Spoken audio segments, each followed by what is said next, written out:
Hey, this is Sean from Guitar Ramble, and welcome to my new studio. So this isn't a professional setup by any means, but it's working great for what I need it to, for teaching lessons, all online right now, and for doing a little bit of writing, a little bit of recording, mixing, mastering, but basic stuff. This is in a house that I recently purchased, and the basement really appealed to me, which is where we are right now, because it had a lot of potential. That I can walk my gear right out to the garage and without having to go down or up any steps, and that's awesome. But it needed a lot of work. The carpets had to go. There were a lot of cats. Not that I have anything against cats, but these cats had a lot of hair, and there were a lot of them. The walls needed to be painted, and then eventually the room needed to be treated acoustically so that there wasn't so much reverberation. The next step after I replaced the carpets and threw down some luxury vinyl plank, which I'm very happy with, was to treat the room acoustically. Now, in doing this, you'll find if you do some research that you want to create a RFZ, a reflection-free zone. And you do that by adding some acoustic panels around the room, specifically behind the monitors to catch some of the reflection there.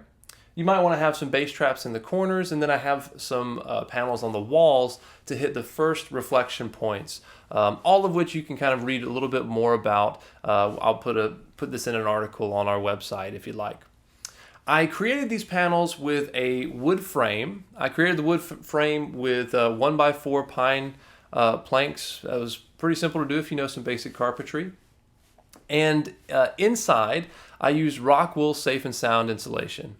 You'll find that that's probably a safer thing to have in your room rather than anything that's fiberglass or anything like that. But if you still feel uncomfortable using any form of insulation, you can do a little bit more research. The research that I found made me feel comfortable putting rock wool, which is kind of a stone and wool byproduct, in these acoustic panels.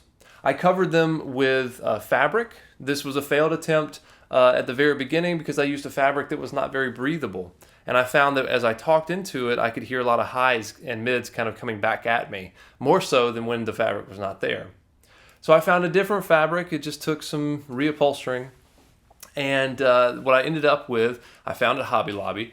And the gray that you see now, or maybe we'll see more in a second, is a polypropylene, if I'm not mistaken, and it's a poly substance. It's very breathable, and they ran out of that at Hobby Lobby, so I ended up having to go with a black burlap on these two larger ones behind me.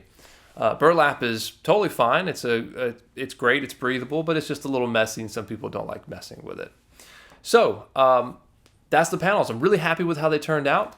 And what I did was, before the panels were on the wall, I recorded some basic drum samples that played back into this microphone. The microphone was sitting right here where I am now to kind of capture my experience listening to the mixes.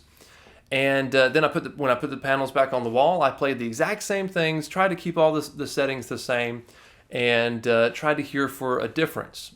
What you'll find is that the drums sound a little bit tighter and like they're not bouncing off the walls quite as much. There's a little bit of reverb and all that kind of in these samples already, so you'll experience that. But listen to the A/B and see what you think. It's best to try it with headphones too, for sure.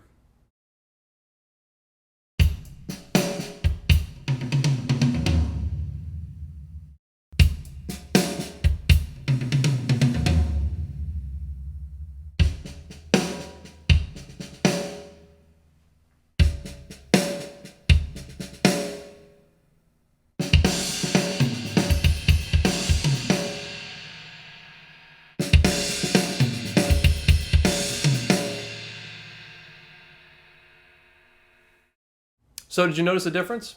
I think I did. I'm happy with the results. Oh, and I also did one more thing to this room to kind of help just a little bit further. I got this cool canvas as a gift, and before putting it on the wall, I added some acoustic foam behind it and then placed it on the wall. So hopefully it's capturing some of the reflections that are bouncing off the back wall. To go a step further, I'd probably need to add some clouds, meaning I'd hang some of these panels on the ceiling, which might be a future project. I'd probably have to remove the fan and maybe do some different lighting.